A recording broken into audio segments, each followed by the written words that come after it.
অসৎ হলে রাত্রি দিন সোনার খাটেও নিদ্রাহীন, সৎ হলে শূন্য খাটে চিন্তাবিহীন রাত্রি কাটে। সুতরাং সৎ এবং সততার বিকল্প নেই।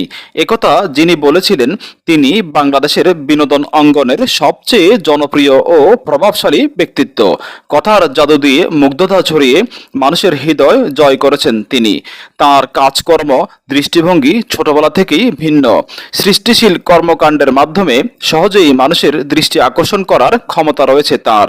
একাধারে উপস্থাপক, পরিচালক, অভিনেতা, প্রযোজক, লেখক, নির্মাতা এমন নানা মাত্রিক গুণের অধিকারী তিনি। তার নামের সাথে জুড়ে আছে অসংখ্য সফল ঘটনা। তার নামের দ্বিতীয় কোনো পরিচয় নেই, কারণ তার নামটাই একটি প্রতিষ্ঠান। এক জীবনে যা দেখিয়েছেন এবং এখনো যা করে যাচ্ছেন তা অতুলনীয়। বাংলাদেশে তার মতো বহুমুখী প্রতিভাধর ব্যক্তি আর কেউ নেই। হানিফ সংকেত।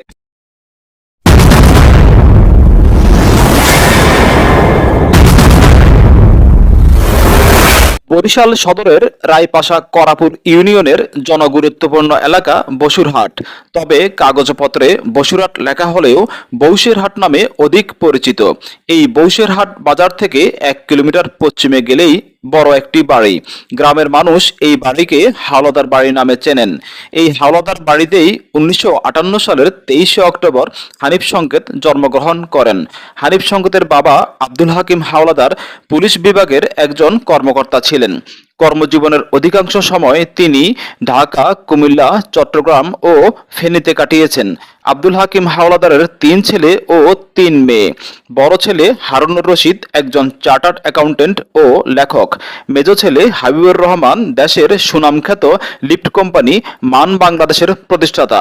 আর ছোট ছেলে দেশের সবচাইতে জনপ্রিয় গণমাধ্যম ব্যক্তিত্ব এই হানিফ সংকেত। আর 3 মেয়ের মধ্যে একজন হানিফ সংকেতের বড়, অন্য 2জন ছোট। আব্দুল হাকিম হাওলাদার তার পেশার তাগিদে স্ত্রী সন্তানদের নিয়ে বাংলাদেশের বিভিন্ন জেলা, বিভিন্ন পরিবেশ এবং নানা সংস্কৃতির মাঝে ছিলেন। আর ছুটিতে আব্দুল হাকিম হাওলাদার গ্রামের বাড়িতে গেলে তা পারিবারিক মিলন মেলায় পরিণত হতো। তখন স্ত্রী সন্তানদের নিয়ে তিনি আত্মীয় স্বজনদের বাড়িতে বেড়াতেও যেতেন। আর এসবের প্রভাবই হানিফ সংকেতের জীবনে পড়েছে ভালোভাবে।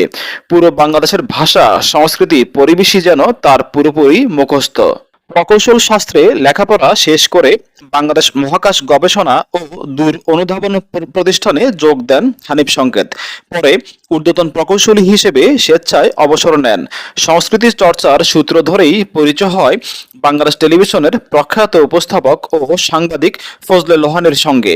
লোহানীর হাত ধরেই হানিফ সংকেতকে পায় বাংলাদেশের বিনোদন জগৎ। 1978 থেকে 1985 সাল পর্যন্ত বিটিভিতে প্রচারিত ফজলে লোহানীর যদি কিছু মনে না করেন নামের জনপ্রিয় ম্যাগাজিন অনুষ্ঠানের মাধ্যমে খ্যাতি অর্জন করেন হানিফ সংকেত। তখনই তার জনপ্রিয়তা এমন পর্যায়ে পৌঁছেছিল যে বিটিভি কর্তৃপক্ষ তাকে এককভাবেই অনুষ্ঠান করতে অনুরোধ করেছিল, কিন্তু ফজলে লোহানী জীবিত থাকা অবস্থায় এককভাবে অনুষ্ঠান করার প্রস্তাবে রাজি হননি হানিফ সংকেত। 1985 সালে হৃদরোগে আক্রান্ত হয়ে হঠাৎ করেই মারা যান ফজলে লোহানী। এরপর বন্ধ হয়ে যায় যদি কিছু মনে না করেন ম্যাগাজিনটি। এরপর হানিফ সংকেত ঝলক ও কথার কথা নামে 2টি অনুষ্ঠান করেন। পরবর্তীতে 1989 সালে হানিফ সংকেতের রচনা, উপস্থাপনা ও পরিচালনায় নির্মাণ হয় ম্যাগাজিন অনুষ্ঠান ইত্যাদি। সমাজের নানা অসঙ্গতি রম্যভাবে তুলে ধরার কারণে শুরু থেকেই ভীষণ জনপ্রিয়তা পায় ইত্যাদি। হানিফ সংকেতের রয়েছে স্বতন্ত্র বৈশিষ্ট্য ও অভিনব প্রতিভা। কিছুটা রম্যভাবে তিনি সমসাময়িক নিন্দিত ঘটনার বর্ণনা ও তার বিরোধিতা করে সামাজিকভাবে করণীয় তুলে ধরেন। হানিফ সংকেত নিজের কাজের ব্যাপারে খুব সচেতন একজন মানুষ। তিনি কেবল হাস্যরসকে তুলে ধরেন না, বিভিন্ন সামাজিক অসঙ্গতি, অফিস আদালতের দুর্নীতি এবং মানবিকতার দিকগুলো তুলে ধরেন। তার ম্যাগাজিন অনুষ্ঠান ইত্যাদি বাংলাদেশের সবচেয়ে জনপ্রিয় টিভি অনুষ্ঠান। বিবিসির পক্ষ থেকে করা এক জরিপে বলা হয়েছে যে বিশ্বের 75% বাঙালি ইত্যাদি অনুষ্ঠান দেখেন। আর এই অনুষ্ঠানের পরিচালক এবং উপস্থাপককে সবাই শ্রদ্ধা করেন এবং ভালোবাসেন। বিগত 35 বছর ধরে চলে আসা ম্যাগাজিন অনুষ্ঠান ইত্যাদির মাধ্যমে তিনি সমাজের নানা অপ্রচলিত অসঙ্গতির বিরুদ্ধে জোরালো ভূমিকা রেখে চলেছেন। তাই বিবিসি সহ দেশের প্রতিটি জরিপেই দেখা গেছে ইত্যাদি বাংলাদেশের সেরা টিভি অনুষ্ঠান এবং বাংলাদেশের ৭৫% টিভি দর্শক এই অনুষ্ঠান দেখে থাকেন। ১৯৮৯ সালের মার্চে প্রচারিত হয় ইত্যাদির প্রথম পর্ব। শুরুর দিকে প্রচারিত হতো মাসে ২ বার। বাংলাদেশ টেলিভিশনের প্যাকেজ যুগের প্রথম প্যাকেজ অনুষ্ঠানও ইত্যাদি। এই অনুষ্ঠানে দাওয়াত দিয়ে এনে আর্থিক সহায়তা প্রদানের মাধ্যমে হানিফ সংকেত স্বাবলম্বী করেছেন সারা দেশের নানা শ্রেণী পেশার বহু মানুষকে।